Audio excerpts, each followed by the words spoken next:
So hello everyone, welcome to our channel Architel. इस video में हम लोग बात करने वाले हैं रेसिडेंस डिज़ाइन के बारे में। उसकी लिटरेचर स्टडी को हम लोग डिस्कस करेंगे। आइए चलिए शुरू करते हैं इस वीडियो को। अगर हम लोग कंटेंट्स के बारे में बात करें, इस वीडियो में हम लोग डिस्कस करेंगे, थोड़ा सा इंट्रोडक्शन होगा, एक short introduction.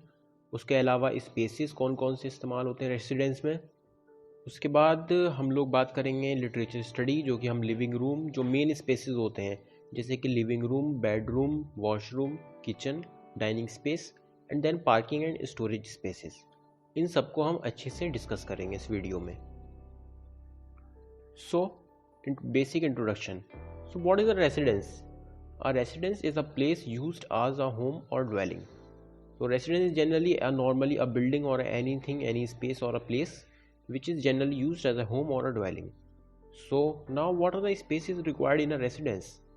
Following are one of the spaces, many spaces which are required in a residence, such as bedrooms, kitchens, dining area, living room, hall, lobby, dressing, bathrooms and water closet, washing area, drying area, utility area, laundry area, staircase, porch, veranda, terrace, balcony, store room, parking etcetera etcetera.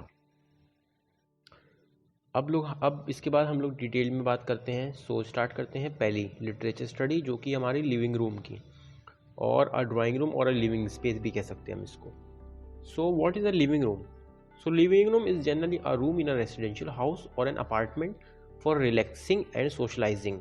Living room आप generally किसी भी residence house में देख सकते हैं या फिर apartment flats वगैरह में होते हैं। जनरली इसका मेन एम जो होता है वो एक रिलैक्सिंग और सोशलाइजिंग, यानी इकट्ठा होकर बैठने के लिए एक प्रॉपर स्पेस बनाया जाता है रूम के। जनरली इसको प्लेस करा जाता है फ्रंट पे। इट में contain furnishings such as sofa, chairs, tables, coffee tables, book shelfs, electric lamps, rugs and many other furnitures which may also include in the living room. So now we will discuss what is the function of living room. First, there are two purposes. The main purpose of the living room is to provide guests with a place where they can spend time together when they are visiting their family or friend. Basically जो पहला purpose living room का होता है वो ये होता है कि जो गेस्ट हैं वो जनरली जब आए बाहर से तो एक तरीके से एंटर जो हो वो लिविंग रूम में ही हो, उनके लिए एक गेस्ट स्पेस बना दिया जाता है लिविंग रूम को, जिसमें वो टाइम स्पेंड कर सकते हैं और एक मतलब प्राइवेट पार्ट से सेपरेट हो लिविंग रूम।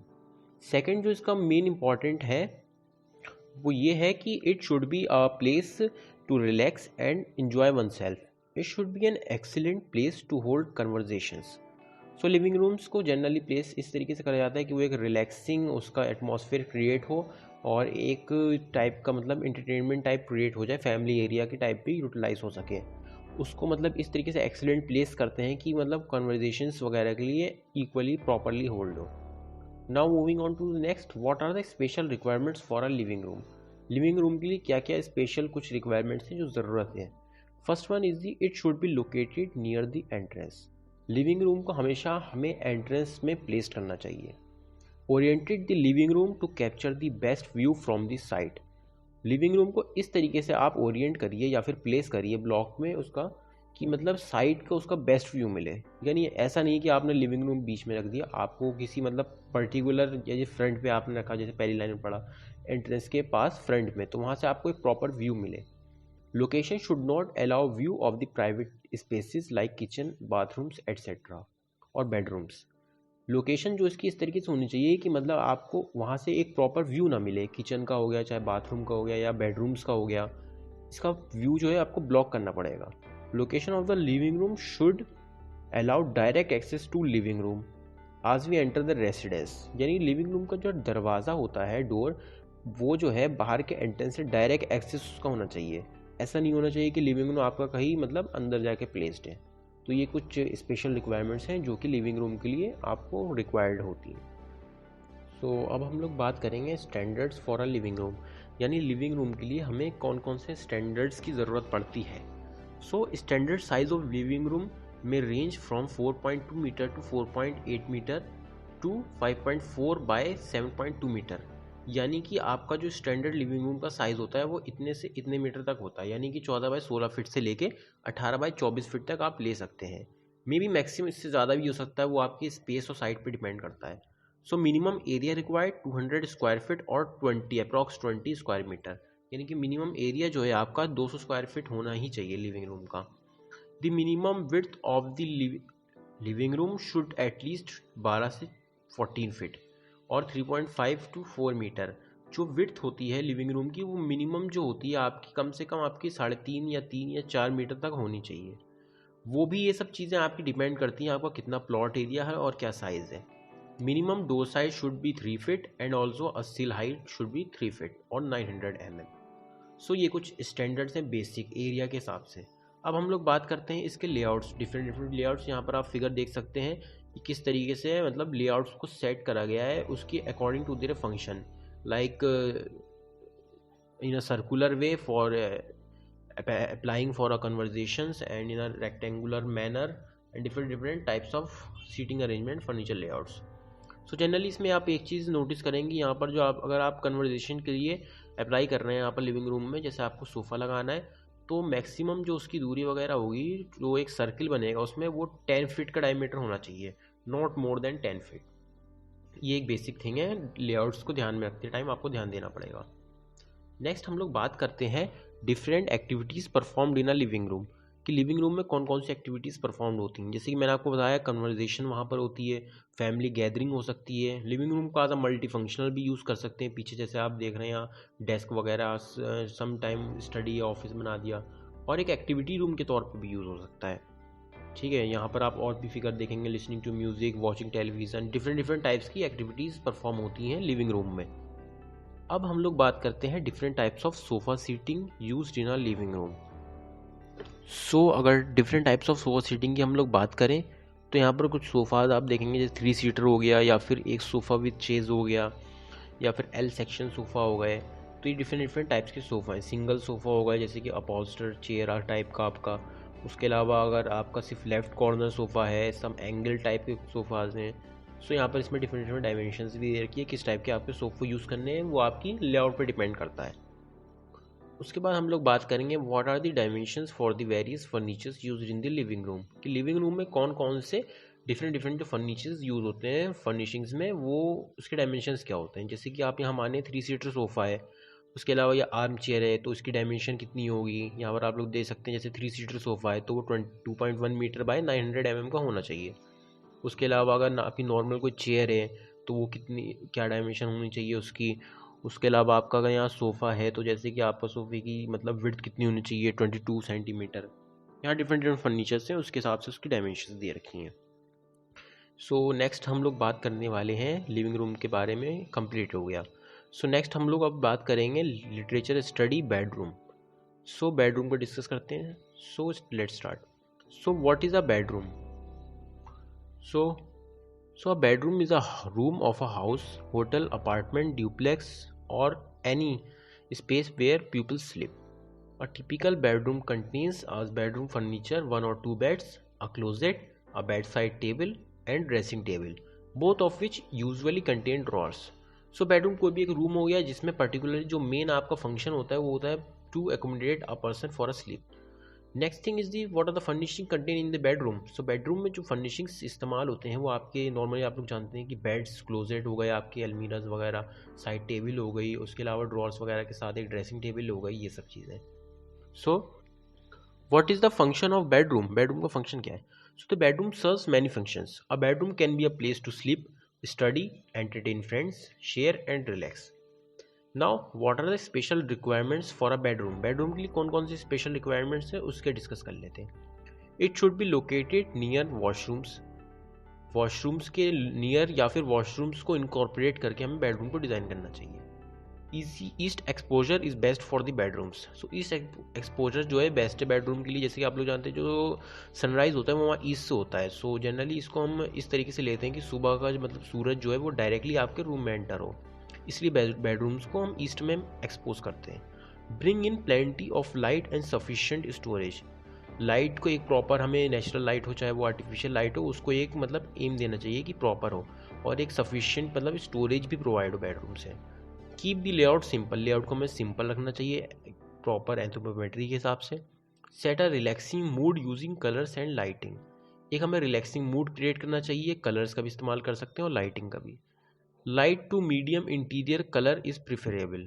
कोई भी कलर पैलेट हम यूज़ कर सकते हैं इंटीरियर के हिसाब से, मतलब जो लाइट टू मीडियम हो, not dark. Do not place a bed under a window, यानी अगर किसी दीवार की तरफ आपकी खिड़की है तो वहाँ पर आप बेड प्लेस ना करें। की प्राइवेसी इन माइंड, प्राइवेसी को माइंड में करें। ऐसा ना करें कि आप कि दरवाज़ा जो हुआ उसका, मान लिया आपका बेड वहीं है, उसकी साइड में दरवाज़ा हो। सो जो बेडरूम का जनरली डोर होता है वो इस तरीके से हम लोग प्लेस करें कि जैसे आप डोर की साइड पे, कि आप मतलब डोर के पास में उस बेड को प्लेस ना करें, जिससे आपका एक मतलब प्राइवेसी को डायरेक्ट इनडायरेक्ट मतलब एक तरीके से रोक। उसके अलावा नेक्स्ट हम लोग जो बात करते हैं, what are the standards for a bedroom. So bedroom के लिए कौन कौन से स्टैंडर्ड्स लिए जाते हैं। So standard size of bedroom में रेंज फ्रॉम 3000 टू 3600 mm, यानी 10 फीट से 12 फीट का होता है मिनिमम जो होता है। उसके अलावा आपका 14 फीट से 16 फीट तक, यानी 4.2 बाय 4.8 मीटर तक आप लोग ले सकते हैं बेडरूम का साइज़। ये भी साइड पर डिपेंड करता है आपका, ज़्यादा भी ले सकते हैं लेकिन इससे कम नहीं होना चाहिए 10 फीट बाय 12 फीट से। So minimum area required, minimum area जो है रिक्वायर्ड होता है वो आपका 12 स्क्वायर मीटर, यानी कि 130 square feet. The minimum width of the bedroom should at least 9 feet और 2.7 मीटर, यानी कि एक बेड आ जाए और एक प्रॉपर से आपका, यहाँ पर आप फिगर में देखेंगे पहले वाले में कि आप एक बेड आ जाए प्रॉपर से आपको मतलब सर्कुलेशन एरिया मिल जाए, तो मिनिमम इसलिए आपका 2.7 मीटर रखते हैं। Minimum door size should be 3 feet और 900 mm। Also sill height is also 3 feet और 900 mm। So what are the different layouts in a bedroom. Bedroom के कौन कौन से डिफरेंट लेआउट्स होते हैं। रिलैक्स हो गया आपका, अनबिल्ट, जैसे कि पिछले में बताया मैंने, मल्टी फंक्शनल, स्मॉल स्पेसेस, कोई भी एक एक्स्ट्रा स्टोरेज के टाइप में भी यूज़ कर सकते हैं आप, डिफरेंट। तो ये डिफरेंट लेआउट्स हैं उस हिसाब से कि आप किस हिसाब से आपको उसमें फंक्शन देना है। नेक्स्ट हम लोग बात करेंगे अब, what are the furniture clearances and arrangements in a bedroom. So अगर यहाँ पर हम डिफरेंट आपके फिगर्स हैं जो कि नीफर्ड और टाइम सेवर से लिए गए हैं। So what are the furniture clearance, अगर फर्नीचर क्लियरेंस और अरेंजमेंट के हिसाब से हम लोग बात करें बेडरूम की, तो यहाँ पर डिफरेंट फिगर देखेंगे आप लोग, जिसमें अरेंजमेंट्स भी अलग अलग हैं सेपरेट, और इसके डायमेंशंस भी अलग अलग हैं। सो अगर आप लोग देखें कुछ लेआउट, जैसे कि यहाँ पर आपके क्लियरेंस स्पेसेस जैसे 42 इंच फॉर ड्रेसिंग, जैसे कि अगर आपने एक साइड ड्रेसिंग प्लेस करा है, दूसरे साइड बेड प्लेस करा है, तो 42 इंच कम से कम होने चाहिए आपका। उसके अलावा अगर आप बेड को वर्टिकली रख रहे हैं तो 36 इंच कम से कम होना चाहिए। डिफरेंट यहाँ पर क्लियरेंस स्पेसेस दे रखे हैं आपको। सो नेक्स्ट अगर हम लोग बात करें तो what are the different furniture layout and standard dimension for designing a bedroom. यहाँ पर भी फिगर में आप लोग देखेंगे कितने डिफरेंट टाइप्स के लेआउट हैं, और मतलब उस हिसाब से क्या क्या स्टैंडर्ड डायमेंशंस लिए गए हैं यहाँ पर।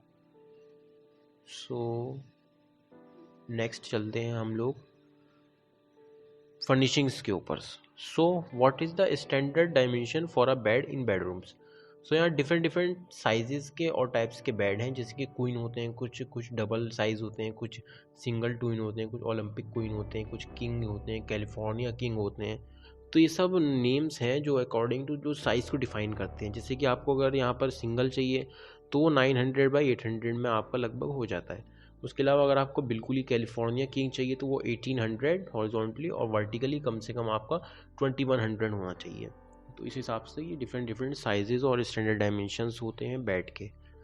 Now what are the standard dimensions for the walk in wardrobes in bedrooms, यानी जो वॉक इन वार्डरोब्स या फिर क्लोजेट्स वगैरह यूज़ होते हैं उसके क्या क्या स्टैंडर्ड डायमेंशंस होते हैं। सो इस फिगर से आप लोग देख सकते हैं कि मतलब वो डिज़ाइन पे आपका डिपेंड करता है, लेकिन नॉमिनल जो इसकी हाइट वगैरह होती है वो आपको कम से कम ह्यूमन की हाइट के हिसाब से ही लेना पड़ता है, कि जितने मतलब यूज़र जो है उसका हाथ वहाँ तक ऊपर तक टॉप लेवल तक पहुँच जाए। ऐसा नहीं कि आप इसको मतलब ceiling to floor to ceiling आप इसको क्लोजेट को यूज़ कर लें एज ए डिज़ाइन।